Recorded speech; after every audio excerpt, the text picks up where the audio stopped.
الحمد لله نحمده ونستعينه ونستغفره ونؤمن به ونتوكل عليه ونعوذ بالله من شرور أنفسنا ومن سيئات أعمالنا من يهده الله فلا مضل له ومن يضلله فلا هادي له وأشهد أن لا إله إلا الله وحده لا شريك له وأشهد أن محمدًا عبده ورسوله أما بعد فإن خير الحديث كتاب الله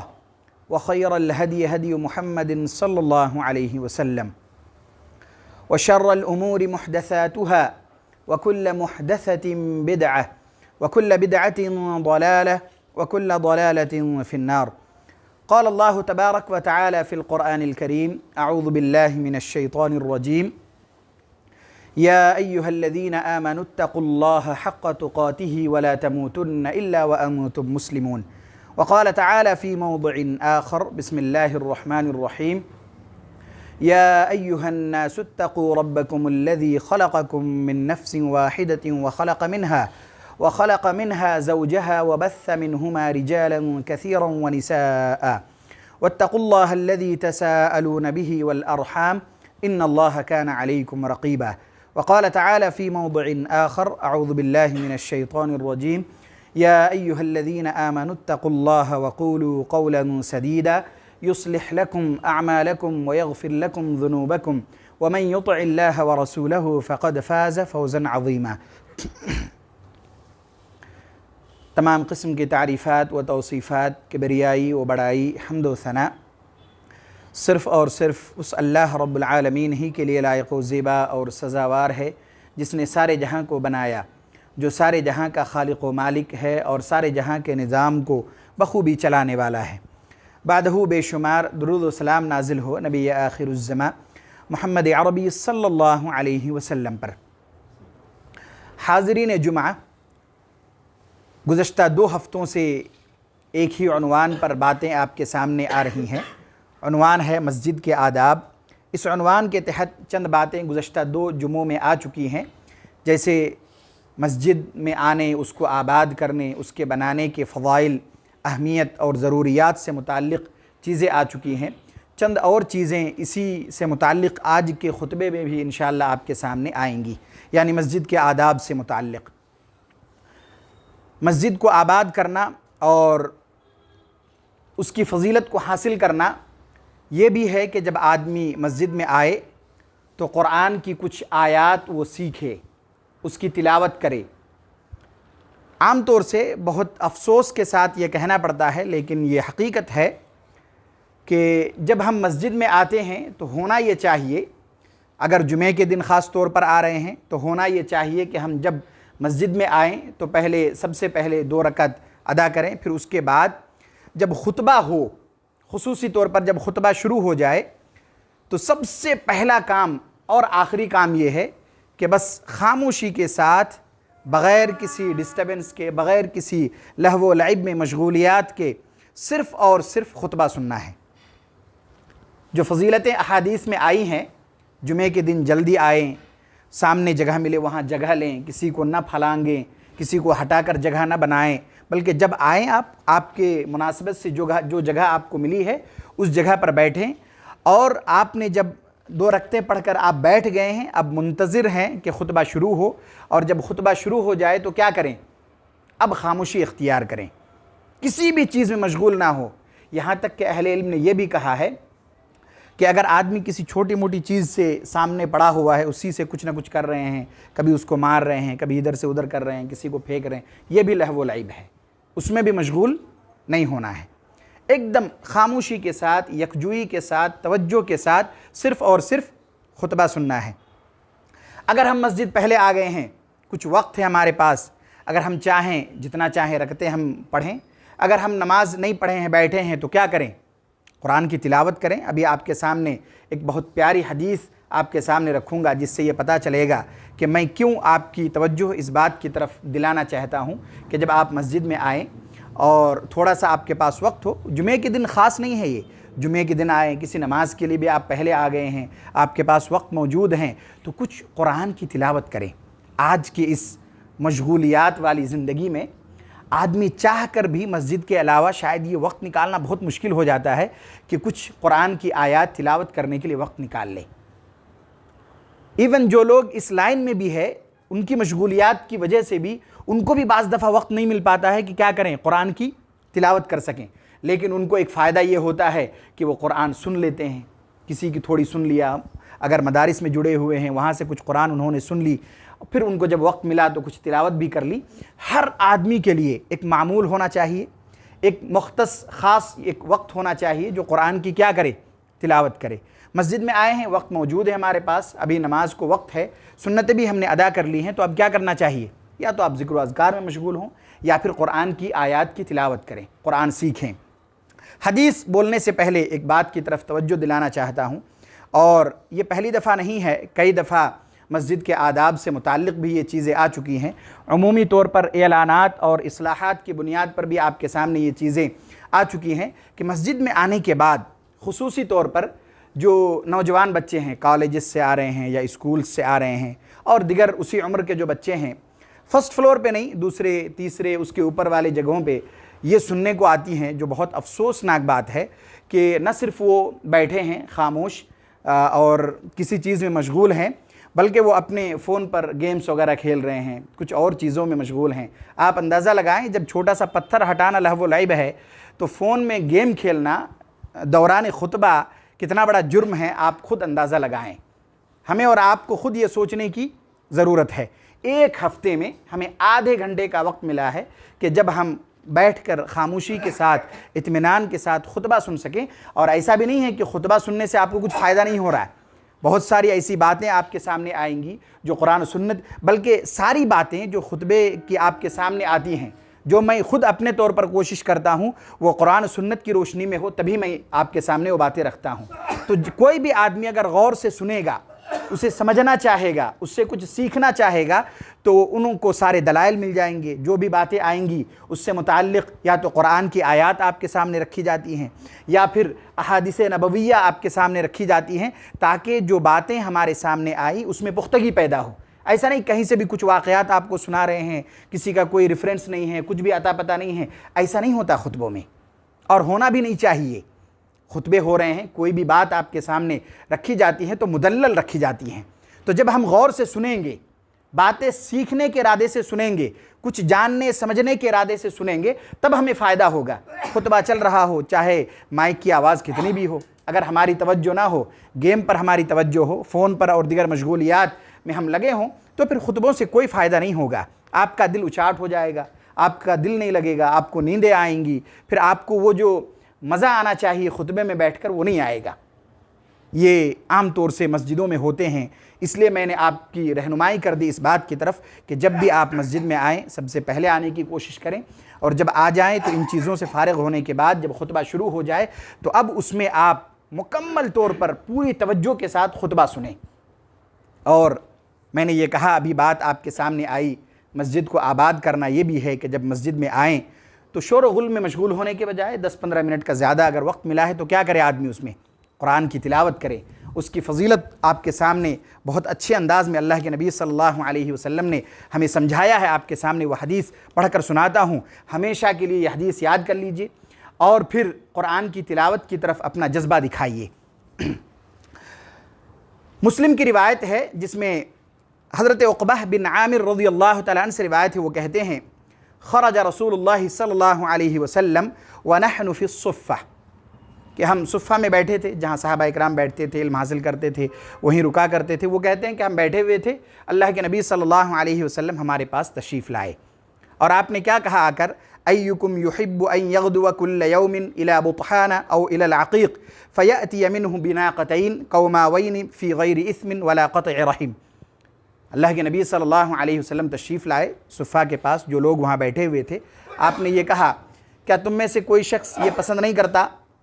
کہ بطحان جگہ کا نام ہے وہاں جائے، یا ایک دوسری جگہ کا نام بھی آپ نے لی اور کہا عقیق جگہ کا نام ہے، کہ وہاں تم میں سے کوئی شخص جائے اور وہاں سے 2 اونٹنیاں لے کر آئے فری میں۔ اونٹنیوں کو بہت اہمیت ملتی تھی اللہ کے نبی صلی اللہ علیہ وسلم کے زمانے میں، بہت اہم مال سمجھا جاتا تھا، آج بھی عرب میں بہت اہم مال سمجھے جاتے ہیں۔ اللہ کے نبی صلی اللہ علیہ وسلم نے یہ ارشاد فرمایا کہ کیا تم میں سے کوئی شخص اس بات کو پسند نہیں کرے گا کہ بطحان جائے یا عقیق جائے اور پھر 2 اونٹنیاں لے کر آئے بغیر کسی گناہ کے، یعنی جائے اور لے کر آ جائے، کسی سے چھیننے کی ضرورت نہیں ہے، چوری کرنے کی ضرورت نہیں ہے، ہڑپنے کی ضرورت نہیں ہے، مار پیٹ کرنے کی ضرورت نہیں ہے، صرف جائے اور لے کر آ جائے۔ اور ایسا نہیں کہ رشتہ داروں کا ہے اس سے لے لیا، بے ایمانی کر لیا، قطع رحمی کر لی، لوگوں سے تعلقات توڑ لیے اس 2 اونٹنیوں کے حاصل کرنے کے لیے، ایسا بھی نہیں ہوگا۔ اللہ کے نبی صلی اللہ علیہ وسلم نے یہ ارشاد فرمایا کہ بغیر کسی گناہ کے، بغیر کسی قطع رحمی کے، یعنی رشتہ داروں کے توڑنے کے جانا ہے اس جگہوں پر، اور 2 اونٹنیاں لے کر کیا کرنا ہے؟ آ جانا ہے۔ کیا تم میں سے کوئی شخص پسند نہیں کرے گا؟ صحابہ کرام نے کہا فقلنا یا رسول اللہ صلی اللہ علیہ وسلم، وہ کہتے ہیں کہ ہم نے کہا اللہ کے رسول صلی اللہ علیہ وسلم نحب ذلک، کیوں نہیں پسند کریں گے؟ اگر ایک چیز بغیر کسی گناہ کے، بغیر کسی قطع رحم کے، اور ہمیں لینے میں کوئی حرج بھی نہیں ہے، ہمارے لیے فائدے کی چیز ہے، مال ہے، تو ہم کیوں نہیں پسند کریں گے؟ ہم لینا چاہیں گے، ہم جانا چاہیں گے، اسے حاصل کرنا چاہیں گے۔ اللہ کے نبی صلی اللہ علیہ وسلم نے یہ ارشاد فرمایا، اصل میں آپ کچھ باتیں جب اہم ہوتی تو ان باتوں کو بہت پیارے انداز میں مثال دے کر سمجھاتے، تاکہ کیا ہو، چیزیں اچھی طرح صحابہ کرام کو سمجھ آئے، اور جو چیز آپ بتلانا چاہتے ہیں جن کی مثال دی جاتی اس سے بھی اہم ہوتی وہ۔ ابھی 2 اونٹ کی آپ نے مثال دی، جو آپ مثال دی، جو چیزیں آپ بتلانے والے ہیں، جو چیز انہیں آسانی سے ملنے والا ہے، وہ چیز ان 2 اونٹوں سے بھی بہتر ہوگا۔ تب آپ نے مثال دی اور سمجھایا کہ جب 2 اونٹ کے لیے اتنا خوش ہو رہے ہو کہ اتنا لینا چاہتے ہو، تو جو چیز میں بتلا رہا ہوں اس سے بھی زیادہ بہتر ہے، تو کیا اسے نہیں چاہو گے؟ چنانچہ اللہ کے نبی صلی اللہ علیہ وسلم نے یہ ارشاد فرمایا افلا یغدو احدکم الی المسجد فیعلم او یقرأ آیتین من کتاب اللہ عز وجل خیر له من ناقتین، پھر تم میں سے کوئی شخص مسجد کیوں نہیں جاتا، پھر 2 آیتیں وہ سیکھتا، یا پھر 2 آیتوں کی تلاوت کرتا اللہ کی کتابوں میں سے، یا اللہ کی کتاب سے 2 آیتوں کی تلاوت کرتا، تو ان کے لیے ان 2 اونٹنیوں سے یہ 2 آیت زیادہ بہتر ہوتا۔ آپ خود اور ہم اندازہ لگائیں کہ 2 آیتوں کی تلاوت میں کتنا وقت چاہیے۔ والعصر ان الانسان لفی خسر، 2 سیکنڈ بھی شاید نہیں لگے۔ قل هو اللہ احد اللہ الصمد، 2 سیکنڈ بھی شاید نہیں لگے۔ کتنی آیت کی تلاوت ہو گئی؟ 2 آیت کی ہو گئی، اور یہ 2 آیتیں 2 اونٹنیوں سے بھی زیادہ بہتر ہے۔ فضیلت کا اندازہ ہو رہا کہ نہیں ہو رہا بتائیے آپ؟ سبحان اللہ۔ اللہ کے نبی صلی اللہ علیہ وسلم نے مثال دے کر کہا کہ جب تمہیں ان 2 اونٹنیوں سے اتنی خوشی ہو رہی کہ فری میں مل رہا، اب مقام وہاں جاؤ گے، بطحان اتنی دور، عقیق وہاں جانا ہے، پھر وہاں سے لانا ہے، پھر بھی تم خوشی خوشی تیار ہو گئے کہ ہم کیا کریں، جائیں۔ مسجد تم دن میں 5 مرتبہ جاتے ہو، مسجد کو جب جا رہے ہو تو قرآن کی 2 آیتیں کیا کرو، سیکھ لو، تلاوت کر لو، یاد کر لو۔ اس میں ہماری اتنی کوتاہی ہے، اتنی کوتاہی ہے، پوری زندگیاں گزر جاتی ہیں، ایک پارے یاد نہیں ہو پاتے، پارے عام تک یاد نہیں ہو پاتے۔ کیوں؟ جو چیز ہمارا شعار ہے، جن کو ہم نماز میں 5 وقت پڑھتے ہیں، پھر ایک پارہ پوری زندگی میں ہم نے یاد نہیں کر سکا، ہم نے کیا کیا؟ کبھی اندازہ لگائیں۔ واللہ اگر آپ روزانہ 1 آیت بھی یاد کیے ہوتے تو پارے عام میں سمجھتا ہوں 2-3 سال میں یاد ہو جائیں گے آپ کو، شاید اتنا بھی وقت نہ لگے۔ بہت چھوٹی چھوٹی آیتیں ہیں، آدمی ادھر ادھر مشغول ہونے کے بجائے یاد کر لیجئے، پارے عام کو یاد کر لیجئے، شروع کر دیجئے۔ جو بھی وقت ملا ہے، جتنی بھی عمریں باقی ہیں، جتنا بھی وقت ملا ہے، اللہ نے جتنی بھی عمریں دی ہیں، ابھی سے شروع کر دیجئے کہ روزانہ 2 آیتیں ہم تلاوت کریں گے، روزانہ اسی آیتوں کو تلاوت کریں گے جب تک یاد نہیں ہوگا۔ سورہ ناس سے آدمی شروع کرے، روز آئے، نماز کو تھوڑی دیر پہلے آ جائے، یا وقت مل گیا سنت پڑھنے کے بعد بیٹھیں، اور آج کل تو سہولت اتنی ہو گئی ہے کہ آپ کو وہاں سے قرآن بھی اٹھانے کی ضرورت نہیں ہے، فون نکالیے، اس میں رکھے ہوتے ہیں سب قرآن، اسی میں سے پڑھ لیجئے تھوڑی دیر۔ آپ 2-3 وقت اس کو پڑھ کے دیکھیں، یاد ہو جاتی ہے۔ جب دلچسپی ہونا، بہت جلدی قرآن یاد ہوتا ہے، بہت جلدی، اور خصوصاً فجر میں پڑھ کے دیکھیں اور جلدی یاد ہوتا ہے۔ تہجد کے لیے اٹھے ہیں، فجر کے لیے جلدی اٹھ جائیں، اس کے بعد آپ اپنی ضروریات سے فارغ ہو جائیں، تھوڑی دیر قرآن کی تلاوت کر کے دیکھیں، اس میں جو لذت ملے گی، جو مزہ آپ کو آئے گا، کسی دنیا کے اور کسی چیز میں نہیں آ سکتا۔ اللہ کے نبی صلی اللہ علیہ وسلم نے بہت پیاری مثال دے کر یہ کہا کہ تم میں سے ایک شخص مسجد کیوں نہیں جاتا کہ 2 آیتیں سیکھتا یا قرآن کی 2 آیتوں کی تلاوت کرتا، تو ان کے لیے ان 2 اونٹنیوں سے بھی زیادہ کیا ہوتا، بہتر ہوتا۔ صحابہ اکرام کا جذبہ تھا، وہ ایک دم سے وہ سننے کو تیار رہتے تھے کہ کوئی ایسا عمل اللہ کے نبی صلی اللہ علیہ وسلم بتلائیں جس کو کر کے ہم زیادہ سے زیادہ کیا کریں، اجر حاصل کریں۔ ہمارے اندر بھی یہ جذبہ آنی چاہیے جو صحابہ اکرام میں تھی، تب جا کر وہ جو اجر ہے، اس کی جو لذت ہے وہ ہمیں محسوس ہوگی، ہم اسے حاصل کر سکیں گے۔ ہم نے سنی، خطبے سنی بھی کہاں کہہ سکتے ہیں، جو لوگ دیگر چیزوں میں مشغول ہیں وہ تو سنتے بھی نہیں ہیں، فون میں مشغول ہیں، آپ کے گیمز چل رہے ہیں، کان میں کچھ لگے ہیں جس سے آپ کو گیمز کی آواز آ رہی خطبے کے دوران، تو آپ یہ فضیلتیں تھوڑی سن رہے ہیں، سنے ہی نہیں، تو ہمیں پتہ کیسے چلے گا؟ خطبے میں ہم آئے مسجد میں، وقت بھی ہم نے دیا، لیکن ان وقت کا کوئی فائدہ ہم نے حاصل نہیں کیا۔ اس سے اچھا تھا آپ باہر ہی کہیں بیٹھے ہوتے، اس سے بہتر تھا کہ آپ کہیں باہر ہی گیم کھیل رہے ہوتے، موبائل میں مشغول ہوتے، خطبے سے کہیں باہر ہی رہتے، کیونکہ رہنے کا بھی کوئی فائدہ حاصل نہیں ہوا، ہم نے کوئی فائدہ حاصل نہیں کیا۔ اللہ کے نبی صلی اللہ علیہ وسلم نے یہ ارشاد فرمایا، خیر لہ من ناقتین، کہ یہ دو آیتیں ان دو اونٹنیوں سے بھی کیا ہے، زیادہ بہتر ہے۔ وثلاث خیر لہ من ثلاث، اگر کوئی آدمی 3 آیت کی تلاوت کرتا ہے تو ان کے لیے 3 اونٹنیوں سے زیادہ بہتر ہے۔ واربع، آگے ارشاد فرمایا، واربع خیر لہ من اربع، اور 4 آیتیں 4 اونٹنیوں سے زیادہ بہتر ہے۔ یہی نہیں، اللہ کے نبی صلی اللہ علیہ وسلم نے یہ ارشاد فرمایا، وَمِنْ أَعْدَادِهِنَّ مِنَ الْإِبِلِ، اسی طرح آپ آیتوں کا کاؤنٹ کیجئے اور اونٹ کا بھی کیا کرتے رہیے، کاؤنٹ کرتے رہیے۔ جتنی آیتیں آپ نے تلاوت کی اتنی اونٹ سے زیادہ بہتر ہے۔ اگر کہیں آپ نے 100 آیتوں کی تلاوت کر دی تو پھر 100 اونٹنیوں سے بھی زیادہ آپ کے لیے فائدہ مند ہے۔ کتنا بڑا فضیلت ہے۔ سورہ نبا کی کوئی تلاوت کرے، 30-40 آیتیں اس میں ہیں، 30 آیتیں ہیں شاید، کوئی تلاوت کرے، کتنا مشکل سے 5 منٹ کا وقت لگے گا۔ جو لوگ نہیں بہت زیادہ پڑھ پاتے ہیں یا ان کو بہت زیادہ اس سے پڑھنے نہیں آتا، ورنہ تو 2 منٹ کا کام، 2-2.5 منٹ کا کام ہے، 3 منٹ کا کام ہے، وہ آدمی پڑھ لے، بیٹھ کر تلاوت کر لے، اتنا اجر اور اتنے فائدے کی چیز انہیں کیا ہوگا، حاصل ہو سکے گا۔ اگر ایسا ماحول بنے مسجدوں میں تو یقین مانیے جو مسجد کے حقوق ہیں تبھی ادا ہو سکیں گے۔ یہ جو ہم مسجدوں میں آتے ہیں، اس کو دھکیل رہے ہیں، اس کو مار رہے ہیں، اس کو بھگا رہے ہیں، اوپر جا کے کچھ لوگ جم بھی کر رہے ہیں 3rd فلور پہ،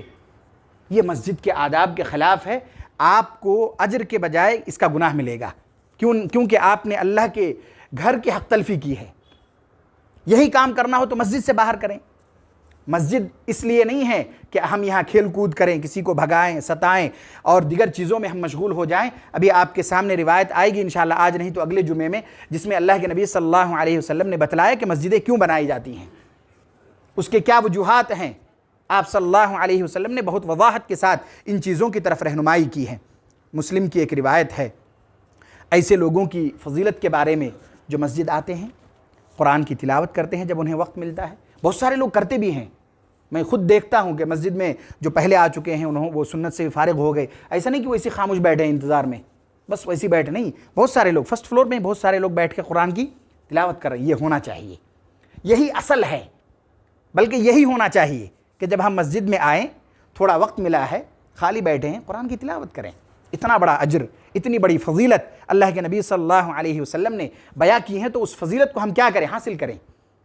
ایک اور فضیلت آپ انہی لوگوں کے بارے میں جو آتے ہیں، قرآن کی تلاوت کرتے ہیں، قرآن کے احکامات کو سننے کے لیے بیٹھتے ہیں۔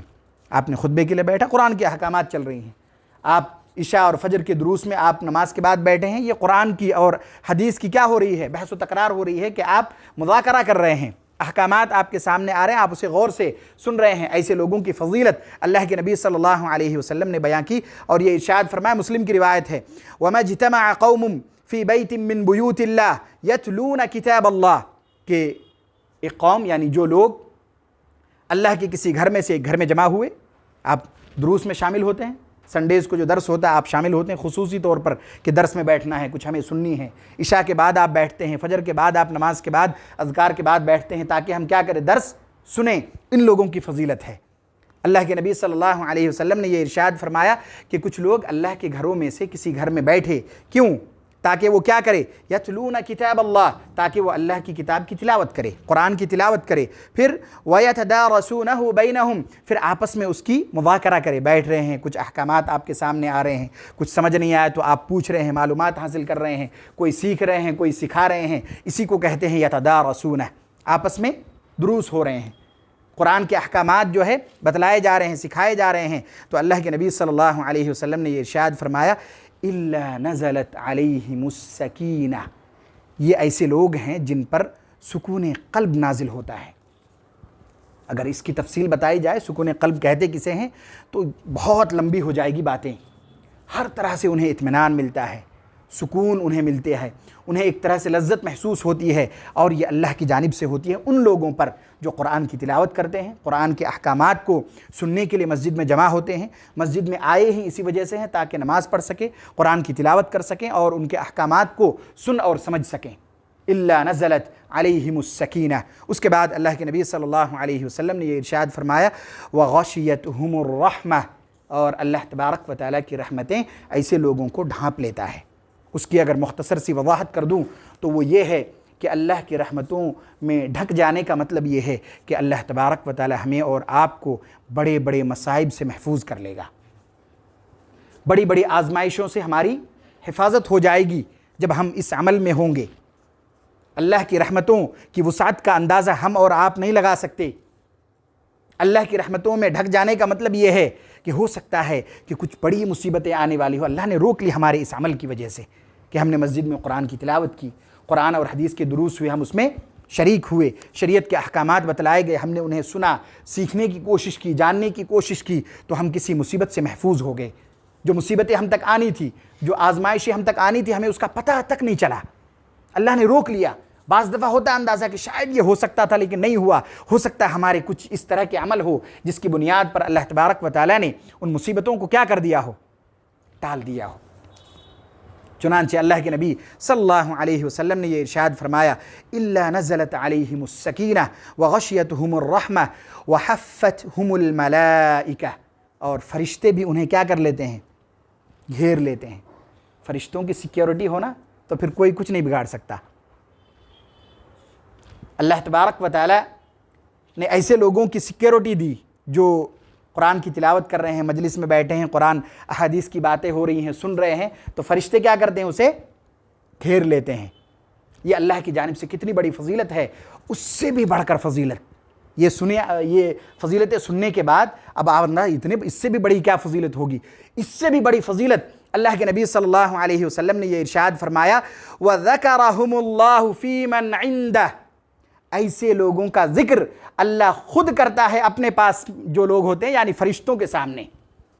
اللہ خود ذکر کرتا ہے اپنے ان بندوں کا فرشتوں کے سامنے کہ دیکھو میرے وہ بندے قرآن سیکھنے کے لیے، اس کے احکامات سیکھنے کے لیے، قرآن کی تلاوت کے لیے بیٹھے ہیں۔ سبحان اللہ، اندازہ لگائے کتنی بڑی فضیلت ہے یہ۔ اللہ فرشتوں کے سامنے خود ذکر کرے گا ایسے بندوں کا جو قرآن کی تلاوت کر رہے ہیں، جو احادیث اور قرآن کے احکامات سن رہے ہیں۔ لیکن اگر ہم انہی مجلسوں میں فون وغیرہ میں بزی ہوں، دیگر مشغولیات میں ہو، تو کیا اللہ ہمارا ذکر کرے گا؟ نہیں، یہ شرائط ہیں۔ جب ہم یہ کریں گے تب اللہ تبارک و تعالیٰ فرشتوں کے سامنے ہمارا کیا کرے گا؟ ذکر کرے گا۔ قرآن اور حدیث کے دروس میں کیوں بیٹھنا چاہیے، اس کی بھی فضیلت ایک روایت کے ساتھ اختتام کو پہنچاتا ہوں، جس میں اللہ کے نبی صلی اللہ علیہ وسلم نے یہ ارشاد فرمایا کہ اس کی کیا فضیلت ہے، کتنی بہترین فضیلت ہے، اندازہ لگائیں۔ مسلم ہی کی روایت ہے، حضرت معاویہ رضی اللہ تعالیٰ عنہ کے بارے میں آیا کہ وہ نکلے مسجد میں اور ایک حلقہ لگا ہوا تھا، لوگ بیٹھے تھے، لوگ بیٹھ کر کچھ مذاکرہ کر رہے تھے، اللہ کا ذکر کر رہے تھے، کچھ قرآن و سنت کے احکامات آپس میں سیکھ رہے تھے۔ خرج معاویہ علی حلقۃ فی المسجد، مسجد میں گئے، ایک حلقے کے پاس پہنچے، فقال، انہوں نے کہا ما اجلسکم، کیوں بیٹھے ہو؟ انہوں نے پوچھا کہ بھئی یہ جو مجلس لگی ہے کیوں لگی ہے، واقعی کچھ خیر ہو رہا ہے یا ویسی بیٹھے ہو؟ ما اجلسکم، انہوں نے پوچھا کیا مسئلہ ہے، کیوں، کس طرح کی مجلس ہے؟ قالوا، ان لوگوں نے کہا جلسنا نذکر اللہ، ہم بیٹھے ہیں اللہ کا ذکر کر رہے ہیں، ہے نا، کچھ قرآن کی تلاوت میں مشغول ہوں گے، احکامات سکھا رہے ہوں گے۔ قال، انہوں نے کہا اللہ ما اجلسکم الا ذاک، انہوں نے دوبارہ سوال کیا کیا واقعی تم لوگ اسی وجہ سے بیٹھے ہو، یعنی واقعی تم اسی وجہ سے بیٹھے ہو کہ اللہ کا ذکر کر رہے ہو؟ قالوا، ان لوگوں نے کہا واللہ، اللہ کی قسم، ما اجلسنا الا ذاک، ہم اسی وجہ سے بیٹھے ہیں، کسی اور کام میں ہم مشغول نہیں ہیں، ہم اللہ کا ذکر کر رہے ہیں اور اسی وجہ سے ہم اس مجلس میں بیٹھے ہیں۔ انہوں نے پھر اپنی صفائی دی، حضرت معاویہ رضی اللہ تعالیٰ عنہ نے کہا کہ دیکھو میں نے اس وجہ سے دوبارہ سوال نہیں کیا کہ میں تم پر کوئی الزام لگا رہا ہوں کہ تم کسی اور کام میں مشغول ہو، میں یہ کیوں پوچھا؟ کیونکہ اسی طرح اللہ کے نبی صلی اللہ علیہ وسلم نے بھی پوچھا تھا، اور آپ نے کیا بیان فرمایا، کیا فضیلت بیان فرمایا، وہ بھی سن لو۔ انہوں نے کیا کہا؟ انہوں نے کہا اما انی لم استحلفکم تہمۃ لکم، میں اس وجہ سے تم سے قسم نہیں لے رہا ہوں، یا تم سے میں اتنی دوبارہ جو ہے سوال نہیں کر رہا ہوں کہ میں تم پر کوئی تہمت لگا رہا ہوں یا تمہیں جھوٹا سمجھ رہا ہوں کہ نہیں تم بیٹھے کسی اور کام کے ہو اور کہہ رہے ہو یہ میں ایسا سمجھ رہا ہوں، ایسا نہیں ہے، ایسا میں نے نہیں کیا، اس وجہ سے میں نے نہیں پوچھا۔ بلکہ انہوں نے کہا کہ وَإِنَّ رسول اللہ صلی اللہ علیہ وسلم خرج على حلقة من اصحابی، انہوں نے پھر اپنے وقت کے بارے میں بتلایا کہ اللہ کے نبی صلی اللہ علیہ وسلم کے کچھ اصحاب ایک حلقے میں بیٹھے تھے، فقال، تو آپ نے یہ ارشاد فرمایا ما اجلسکم، کس طرح کی سیم اسی طرح انہوں نے بیان کی جس طرح اللہ کے نبی صلی اللہ علیہ وسلم نے پوچھا تھا لوگوں سے۔ انہوں نے کہا کہ آپ صلی اللہ علیہ وسلم جب پہنچے وہاں تو آپ نے پوچھا ما اجلسکم، کس طرح کی مجلس ہے؟ قالوا، ان لوگوں نے کہا جلسنا نذکر اللہ ونحمده على ما هدانا للاسلام ومن به علینا، انہوں نے کہا کہ ہم اللہ کا ذکر کر رہے ہیں اور اللہ کی حمد و ثنا بیان کر رہے ہیں اس بات پر کہ اللہ نے ہمیں سیدھے راہ کی ہدایت دی اور اسی قرآن و سنت کے ذریعے سے ہمیں ہماری رہنمائی فرمائی، اس لیے ہم اللہ کا شکر بجا لا رہے ہیں، اس وجہ سے ہم اس مجلس میں بیٹھے ہیں۔ تو اللہ کے نبی صلی اللہ علیہ وسلم نے یہ ارشاد فرمایا اللہ ما اجلسکم الا ذاک، کیا تم واقعی اسی وجہ سے بیٹھے ہو؟ تو کیا اللہ کے نبی صلی اللہ علیہ وسلم نے کوئی تہمت لگانا چاہا؟ آپ نے بھی اس بات کی وضاحت کی اور آپ نے یہ ارشاد فرمایا جب آپ نے کہا کہ کیا اسی وجہ سے واقعی بیٹھے ہو؟ صحابہ کرام نے کہا واللہ ما اجلسنا الا ذاک، ہم اسی وجہ سے بیٹھے ہیں کہ ہم اللہ کا ذکر کریں، اللہ کی حمد و ثنا بیان کریں، جو ہمیں نعمت اللہ نے دی ہے دین کے طور پر، سیدھے راستے کے طور پر، ہم اللہ کا شکر بجا لا رہے ہیں۔ قال، تو اللہ کے نبی صلی اللہ علیہ وسلم نے ارشاد فرمایا اما انی لم استحلفکم تہمۃ لکم، میں اس وجہ سے نہیں تمہیں بار بار پوچھ رہا ہوں یا جو تم نے قسم کھائی اس وجہ سے نہیں کہ میں تم پر تہمت لگا رہا ہوں یا تمہیں جھوٹا سمجھ رہا ہوں، ایسا نہیں ہے، بلکہ ایک بہت اہم بات بتلانے والا ہوں، تو کنفرمیشن چاہ رہا ہوں کہ واقعی کیا تم لوگ اسی مجلس میں بیٹھے ہو؟ ان لوگوں کو یہ فضیلت ملے گی کیا؟ اللہ کے نبی صلی اللہ علیہ وسلم نے ارشاد فرمایا وَلَكِنَّهُ أَتَانِي جِبْرِيل، میرے پاس جبریل علیہ السلام آئے، فَأَخْبَرَنِي، اور انہوں نے مجھے خبر دیا أَنَّ اللَّهَ عَزَّ وَجَلَّ يُبَاهِي بِكُمُ الْمَلَائِكَةَ، کہ اللہ تبارک و تعالی ایسے لوگوں پر فرشتوں کے سامنے فخر کرتا ہے، ایسے بندوں پر جو اس طرح کی مجلس میں کیا ہوتے ہیں، بیٹھے ہوتے ہیں، قرآن کی تلاوت کر رہے ہیں، قرآن کے احکامات سیکھ رہے ہیں، سن رہے ہیں، سنا رہے ہیں، کسی کام میں مشغول نہیں ہیں، تو ایسے بندوں پر اللہ فرشتوں کے سامنے کیا کرتا ہے؟ فخر کرتا ہے کہ میرے ان بندوں کو دیکھو۔